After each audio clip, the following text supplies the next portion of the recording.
This episode of the Inside EMS podcast is sponsored by Zoll Medical. Learn more about Zoll's products for EMS at zoll.com/solutions and fire.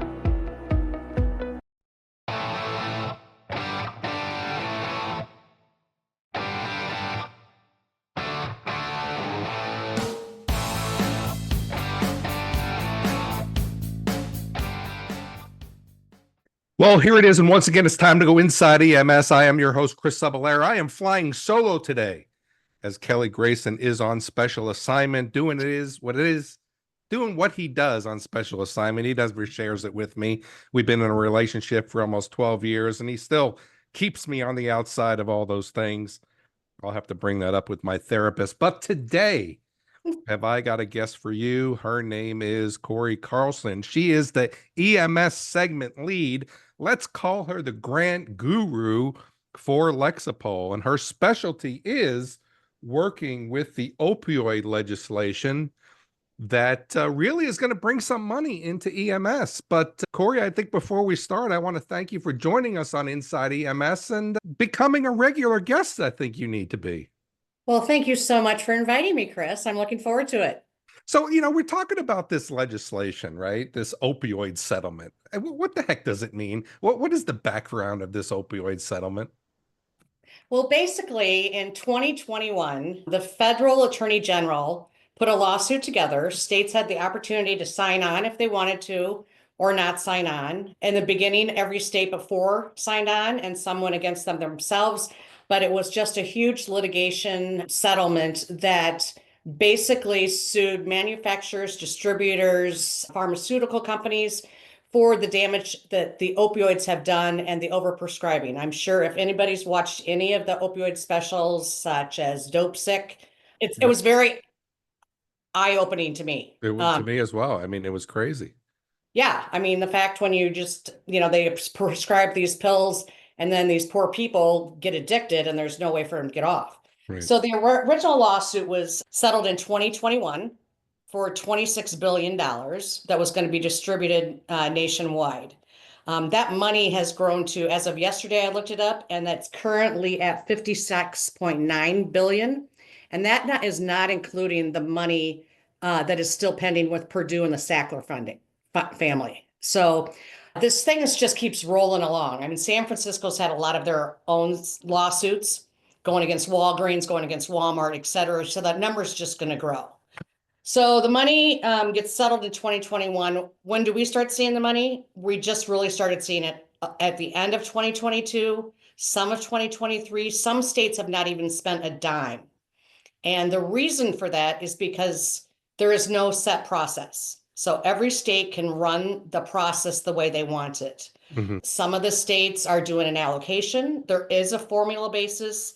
The formula, the different components of the formula have to do with opioid overdoses, drug trafficking, the population density. So obviously, and I'm not saying anything bad about West Virginia, but West Virginia is really struggling with this crisis. They are, yeah. Yep. So they received a larger portion than money than, say, Kansas did. So the allocation's done. So then the state's like, it all goes to the state attorney. The state attorney is like, well, how do I get this money out to the locales? How much are the locales going to get? How much is the state going to get, et cetera?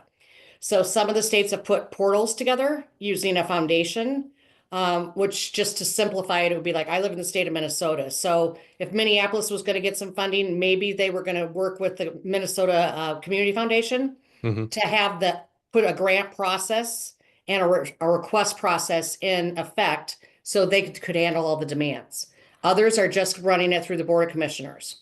So it just kind of varies. And our job is to figure out the best way for customers to actually find who to contact.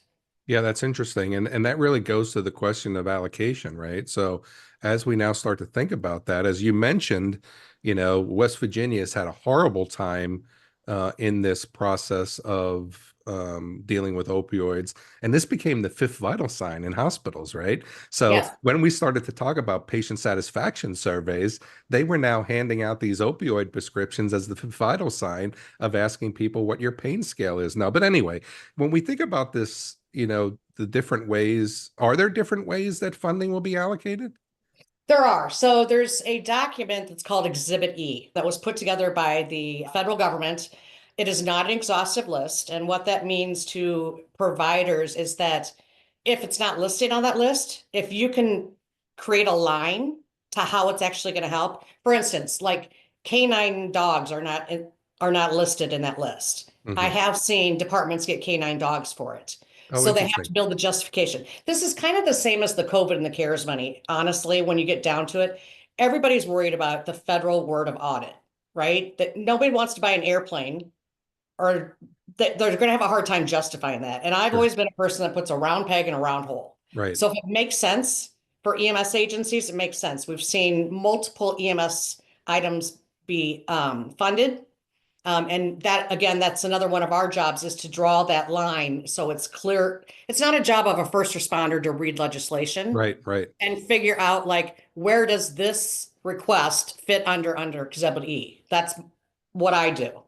I Yeah. break it down, I dumb it down so they've got the piece of paper, they can give it to whoever's got the purse strings. The purse strings are secured, they've got their documentation, everybody's happy.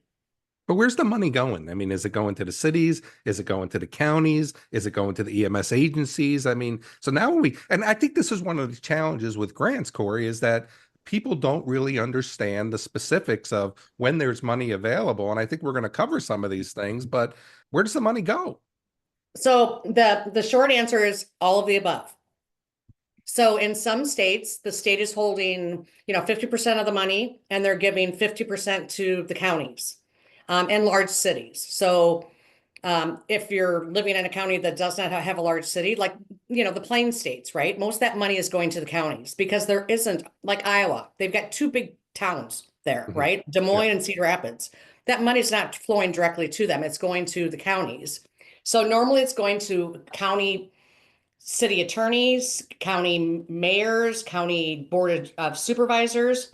And sometimes it is going directly to an EMS agency. I'll just tell you a short story. We were working with a customer who was looking for some AEDs. And their reason was because, obviously, if you can't bring a patient back with Narcan, you're going to have to do resuscitation efforts.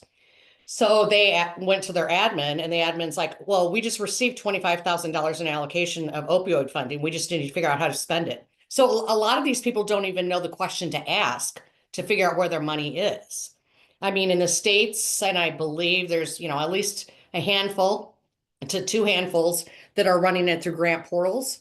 That money is much easier to find because the money is just sitting there. They open Yeah. up the portal, they say how much money is available. Right. It's a much cleaner process. It's more like a true grant process. Yeah.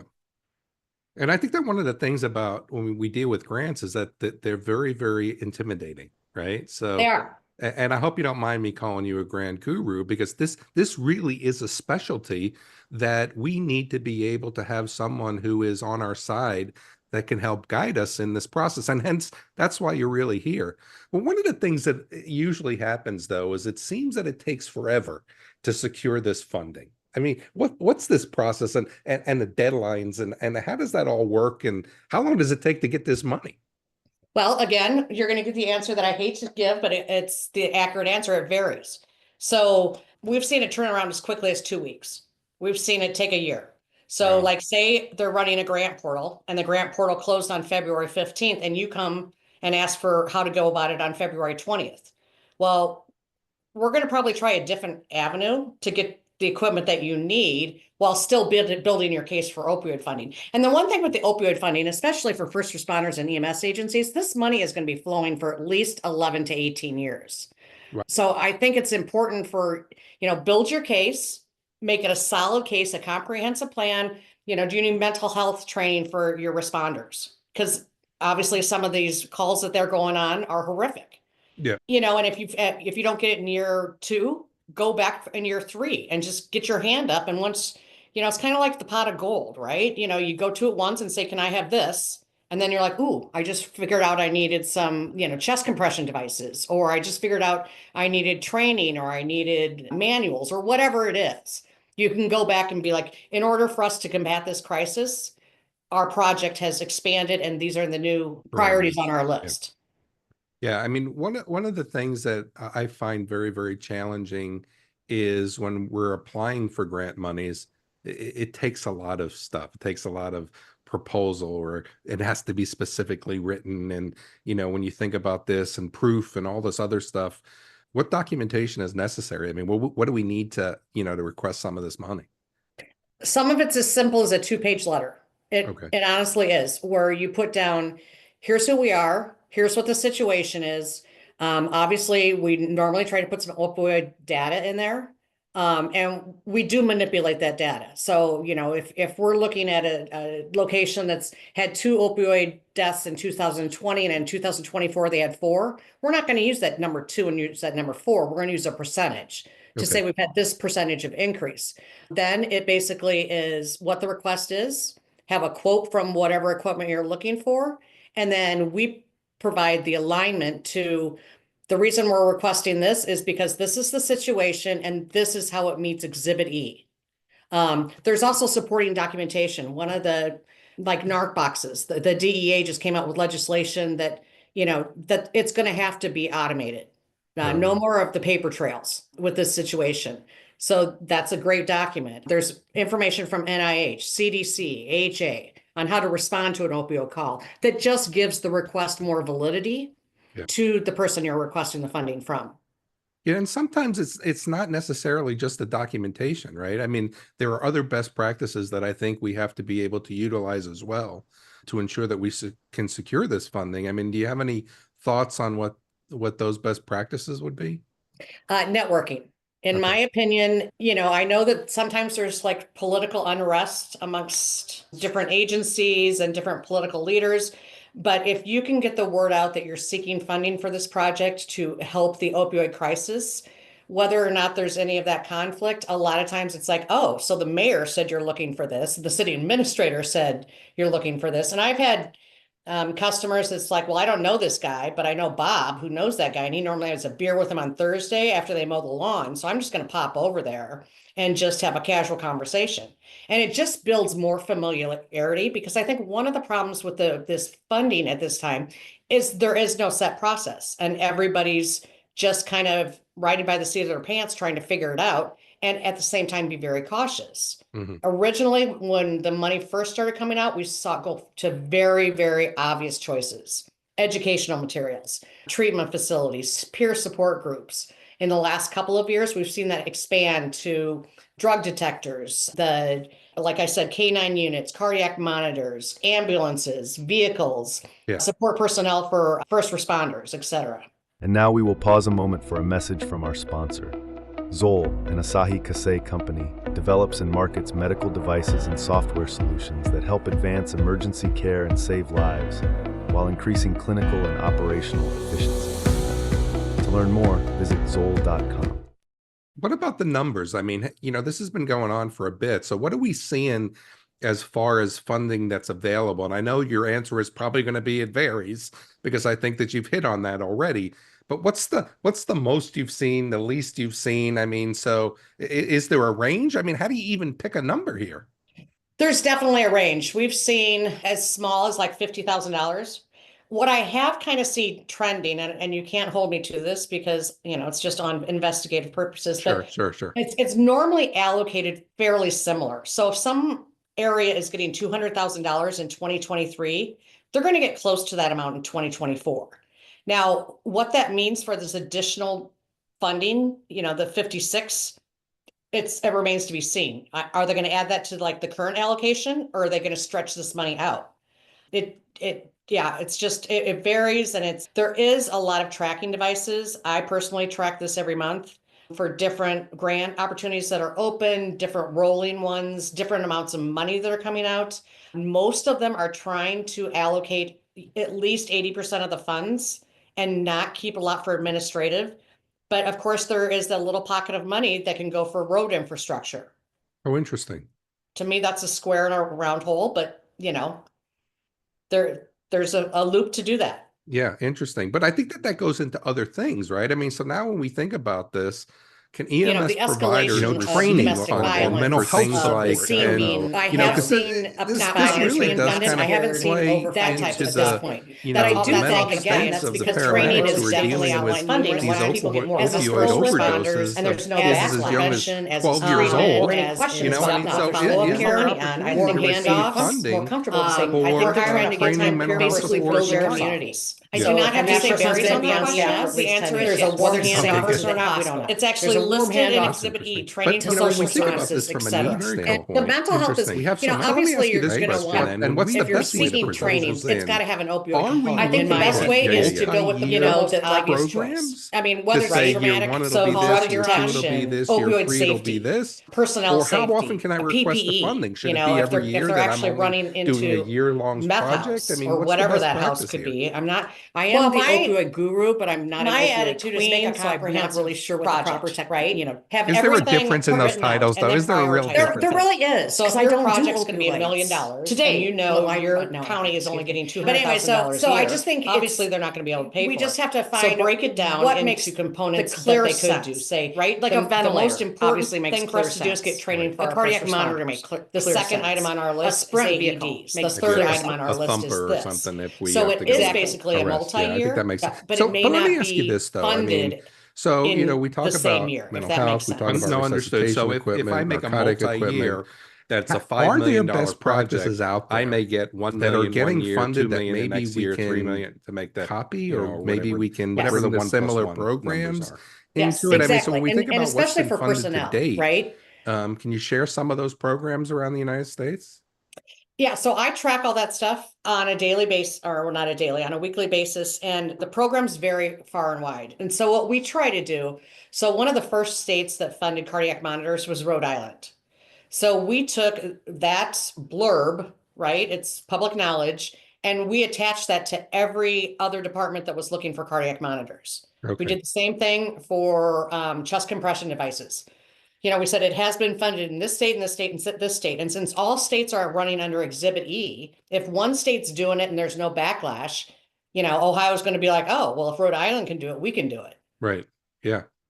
And it seems like that's a great way to do it, that we don't have to reinvent the wheel, right?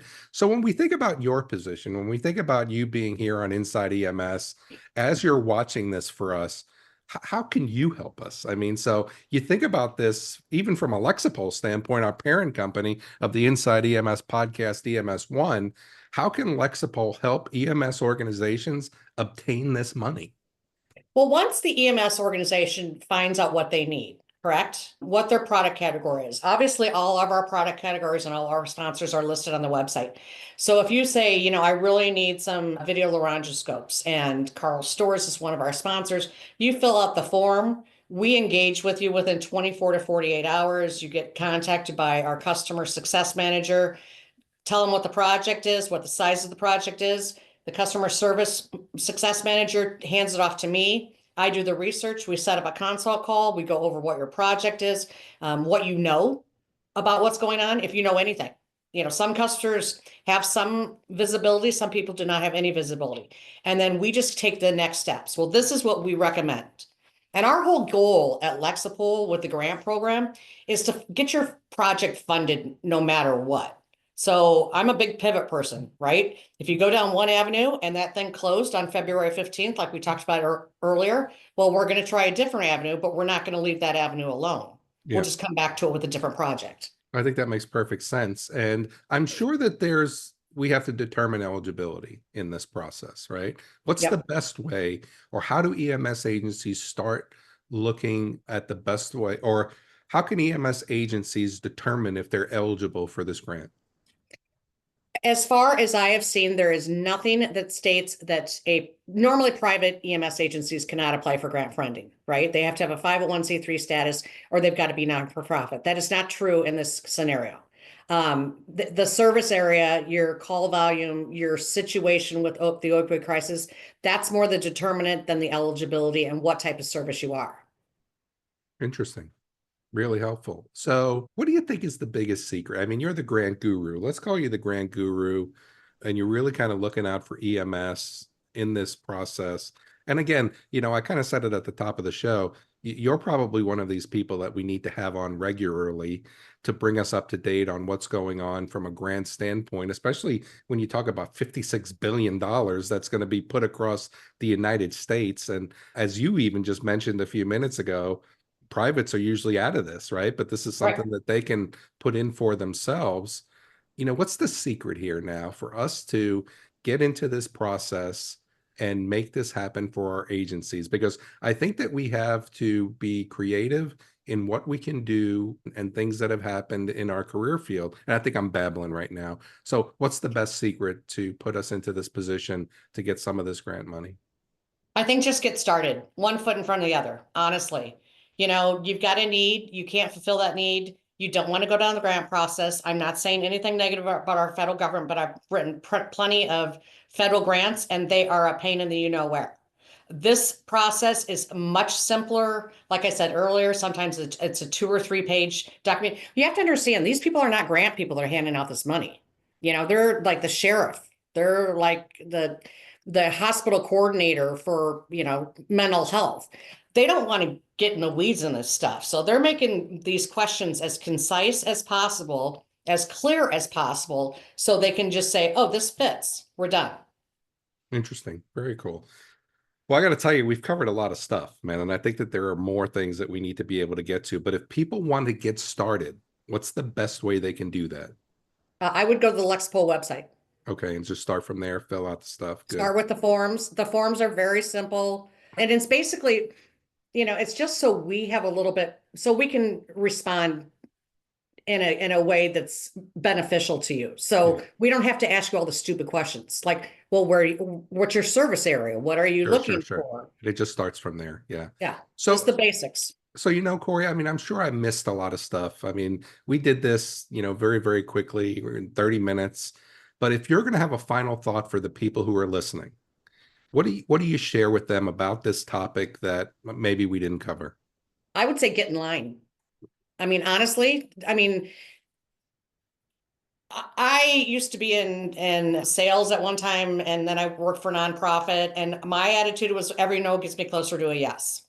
So I would bang on the door, I would build those relationships, I would build my case, and I would just be stubborn. I would say, like, I understand that you're building a, $5 billion or whatever it is treatment facility, but next go around, I need $100,000 worth of essential medical equipment to save these people so they can go to treatment. Because if they're dead, they're not going to get there. Exactly. All right, good stuff, man. And I appreciate you joining us on Inside EMS, and you got to promise that you're going to come back and keep us educated on this process. I mean, everybody wants to put their hands on grant monies. Not everybody knows how to do it. I think Lexipol and certainly you are making it easy for us in EMS to do it. So you have to promise you're going to come back and be a staple. I promise I will be a staple. And Chris, I mean, you can do this. I've only been doing it for 25 years. So there's still time for you to learn how. I mean, I could try that. I don't think I have 25 years left, Corey. So I think that that's the problem. There you go. There you go. So, well, thank you for joining us. And everybody out there, this is an opportunity. I mean, Corey just kind of laid out for us, get in line. And, the answer is always no unless you try it. You may go through the process and the answer is still no. But you know what? You may be surprised that there may be some opportunity to get your hands on some of this opioid funding. I want to thank Corey Carlson. She is the EMS segment lead. She is our grand guru over at Lexipol, and we appreciate you being on the show, Corey. Thank you, Chris. I appreciate your time today. For Kelly Grayson, I'm Chris Cebollero. If you have any questions, comments, or concerns, go ahead and send us an email at the show at ems1.com. And until next week, we'll talk to you real soon.